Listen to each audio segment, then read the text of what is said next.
So, the way we clean this off is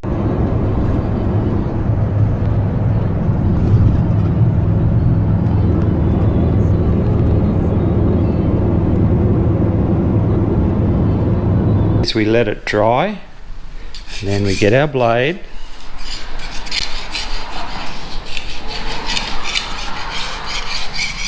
and we just pick that off. Now, isn't that a lot easier than some of your other suggestions?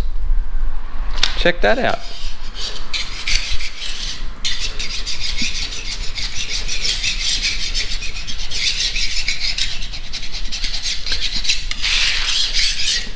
There it is.